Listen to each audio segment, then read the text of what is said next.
How do you kill a vampire? Like, seriously, this was a real question that the people of this village genuinely had to ask themselves back in 1715. And as the story goes, they came up with an answer that we can still see the evidence of today. And that's why we're currently making our way towards the village of Dent to investigate the highly unusual gravestone of George Hodgson, a grave unlike any I've ever seen before. We'll have a go at solving the mystery, and on the way over there, I'll tell you a little bit more about the story behind the so-called Vampire of Dent. Let's go and see if we can find it.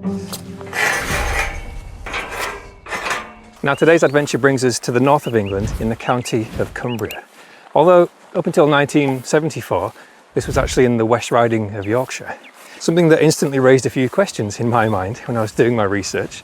But before I had a chance to answer them, well, I came across some good news and bad news. The good news, Dent has a train station. It's a very remote village in the valleys here. And so being able to get here by train, rather than navigating the miles-long, very narrow, treacherous roads, very appealing idea. But it turns out, well, once you've hopped off the train at the station of Dent, you've got not far from an 8-kilometre walk from Dent station to Dent village. So the questions were starting to pile up, and that's before we even got to the story of the vampire. The whole reason that we're here today, though, is to go and visit a man named George Hodgson, a man who's buried in the graveyard of the nearby St Andrew's Church. Now, George's story is unique for a few reasons. Firstly, I think it's fair to say that most people are remembered for what happened throughout their life while they were still living. But George was kind of the opposite, at least outside of his family, friends and local community. To most people, he's known for what happened after he died. He was born in 1621 and he had an incredibly impressive life, living all the way to 94, passing away in 1715. I'm thinking about it, maybe it was this long life that was one of the things that was to spark a long chain of wild events that was about to come. After George passed away, he was buried in the graveyard at St Andrew's, and some stories started to circulate around the local community. Firstly, a friend of George's was retelling of how George would drink on a daily basis a glass of sheep's blood as a kind of tonic, a medicinal drink, which does sound a bit weird at face value, but not that crazy, I don't think, if you think about it. Humans, historically and even to this day, are willing to try all kinds of things when it comes to medicine and health. And not only that, but blood is actually present in a number of different cultures and traditions. So the notion of a man up in remote northern England drinking sheep's blood is not totally far-fetched. Oh. I may already be lost. Chances of getting lost in this video are quite high. I'll just give you a heads up now. We're doing a bit of a circular loop around the valley, eventually arriving at the village of Dent. And I am following OS maps, but from what I've experienced so far, before I started recording, some of these paths have not been trodden for a while. And I think we're about to pass through a private farm. So for the sake of privacy, I'll cut this bit out and we'll carry on back on public land.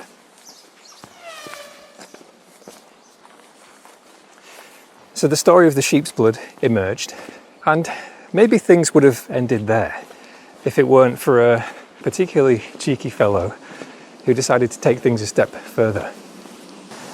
I'm not sure what this little hamlet is, but it's very scenic.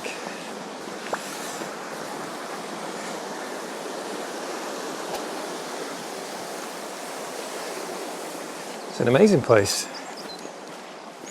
Now, the person responsible for really igniting things was an old neighbour of George's, a nearby farmer. And he decided to spread a story around the community. He said that one night he spotted a black hare on his farm. He shot the hare, and as he tracked it, following the trail of blood, it led him back to George's house. And as he peered through the window, we saw George there, tending to a bullet wound. Now, we're certainly into far-fetched territory here.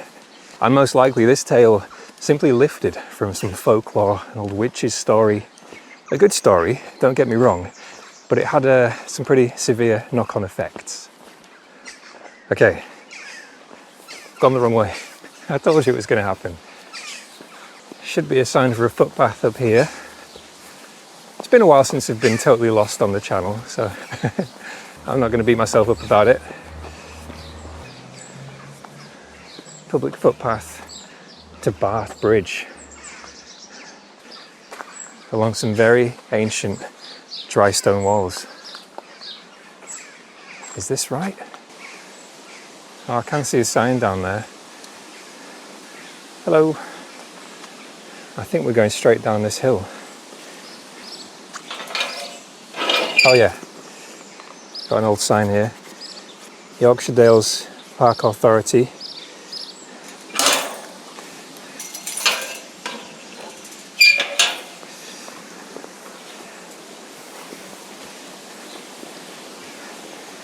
It's very easy to start second guessing yourself when you're walking through fields of animals.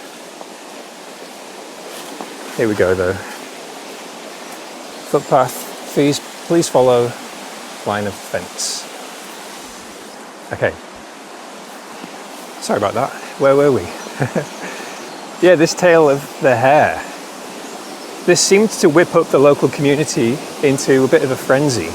And we do have to remember that historically, stories of the Walking Dead were a lot more prevalent than they are today, and they were taken very seriously.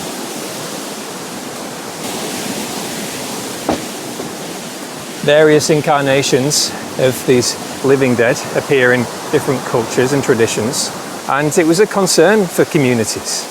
It wasn't something that was taken lightly, and it was no different here with the people of Dent.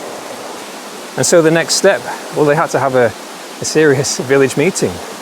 Everybody got together, and by all accounts it was a lengthy one, as they discussed the issues, the by now potentially numerous sightings of George, and they decided what to do. And they came up with a solution. And at least as far as the tale goes, it's the solution that we're going to be able to see with our own eyes very shortly.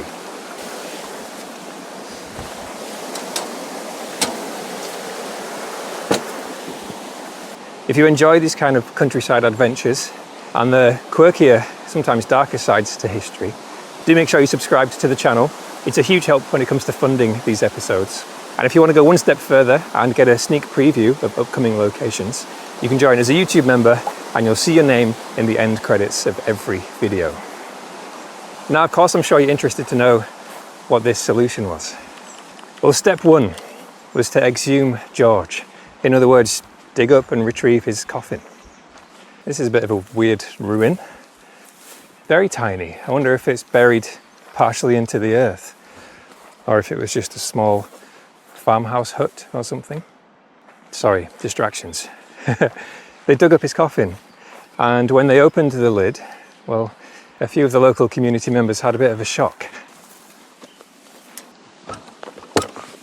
Because firstly, George was still there. He was in the coffin, but he'd barely changed since the day he was buried. Not only that, but some of the retellings of this story say that George's hair and fingernails had grown. This looks like it's been abandoned for quite a while, and probably built a long time ago too. Now, this detail with the hair and nails got me thinking. Firstly, there are elements of this story that remind me of various folklore stories that we've covered on this channel before. These are oftentimes stories that are rooted in truth and then retold, often just through word of mouth, over generation and generation. And so things get twisted, tweaked along the way, and sometimes new details get added. And of everything I read about this story, and I looked at as many sources as I could find, it was these details about the hair and the nails that made me stop and think, huh? But I looked into it a bit further, because I'm naive and ignorant about many things. And it turns out this is a common detail in a lot of different stories out there. And it's actually not so far from the truth. Whilst it's not possible after death for hair and nails to continue growing, it can look like it because, well, the body changes and decomposes at different rates. And as skin dries up, dehydrates around the nails and the face and the head, well, it can look like the nails have grown and the hairs become longer. So it's actually not such a ridiculous detail. What's this? No path. Oh, fair enough. Okay, where are we? Where do we go? I'm actually following somebody else's route. I never normally do this. Ordinarily, I always plot my own route because it's just much easier, it's much simpler. And usually more reliable as well. But this one looked like a nice circular that goes around the valley and then finally back into the village of Dent. And so far, it's been a pretty good one. I do wish I'd filmed my drive in though. The last stretch of it was a little bit sketchy. There's a long climb in, kind of up the valley and then back down into it, with very narrow roads and a lot of places to get yourself into a pickle. Now we should see a turn off. I can see some signs up here and we'll be on the home straight to Dent village and George's grave. Old school, narrow style. Hey meadow, please keep in single file.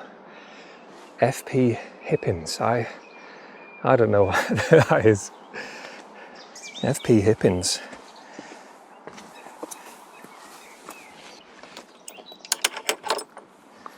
Now, we will get through this story eventually, I promise you. As you can imagine, well, George's appearance simply confirmed the suspicions of the local community. He was indeed alive, and he had been roaming the streets at night, causing trouble. So they had no choice but to go through with step 2.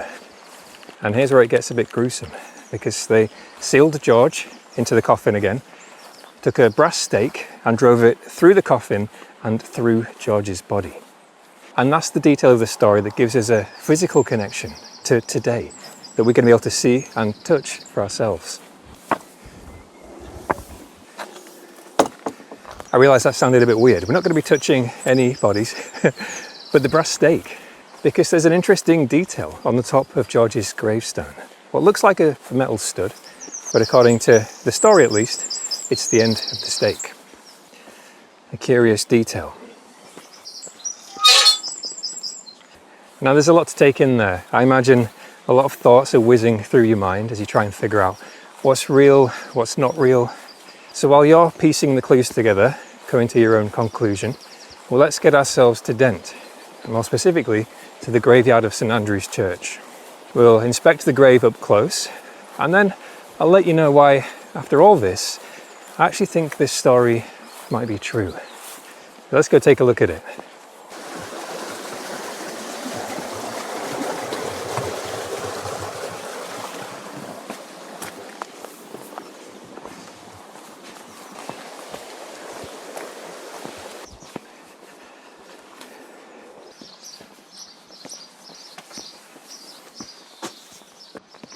Here we go. The Church of St Andrews, founded in the 12th century, it's believed, and rebuilt in 1417. And the gravestone we're looking for should be right by the entrance. It's not this one.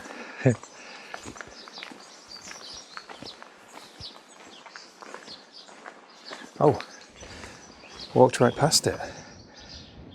And it says, "Here lies the body of George Hodgson, who departed this life." What does that say? Is that numerals? Divine, maybe, but there's no D. I'm sure somebody knows. Why? For, this looks like CH, 1715. And this is the detail in question, the so-called end of the stake that was driven through the coffin. Now there are of course skeptics when it comes to this story as well. I know, it's hard to believe, but the most common explanation that comes along with this place is that, well, actually the whole gravestone was probably recycled, possibly used to belong to a farm, an old gatepost, and this is not the end of a stake, but what remains of a latch, a hinge, that a gatepost would have been attached to. Definitely seems possible. One thing I've seen no reference to is this kind of square or rectangular outline, this indent. I haven't seen any mention of that in either side of the story's retelling. So if you've got any ideas that could explain that, well, let us know.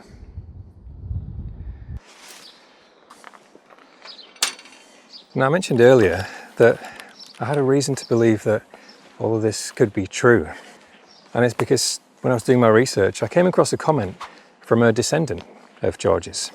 And they claimed that actually many members of their family, these descendants, had particularly long and sharp canine teeth, aka vampire teeth. And you might be thinking, well, hold on. A comment on a random website left by an unverified descendant, family member of George's. Is that all it takes for you to believe the whole story? Yeah, why not? Regardless though, and jokes aside, one thing that I do love about this story is that it has a tangible physical connection. Something that happened so long ago, hundreds of years ago, we can still look at and touch and feel and see today in 2026. And of all the old stories and tales out there, folklore or otherwise, there aren't too many of them that you can say that about. Let me know your thoughts though, and your own conclusion. Now, if you want to come and visit Dent for yourself and maybe see George in person, I can highly recommend it. This is a village that was settled in the 10th century. So there's a lot of history here. It's very old, it's very picturesque, and so it's worth an explore. There is a village car park with lots of parking spaces, so you can just come and have a quick wander around if that's what you want to do. If you want to explore the wider area, which I can totally recommend, best thing to do, have a look on OS Maps and figure out how far you want to walk, and maybe have a go at plotting your own route. The one that I followed today, I'll add into the YouTube members section as a custom OS Maps link for anybody who wants to explore that same one. And in terms of any additional accessibility needs, well, it is a hilly area, so probably worth having a little look on Street View to figure out what's going to work for you. Hope you've enjoyed the story though. Thank you so much for supporting this video and the channel, and fingers crossed, I'll see you on the next adventure.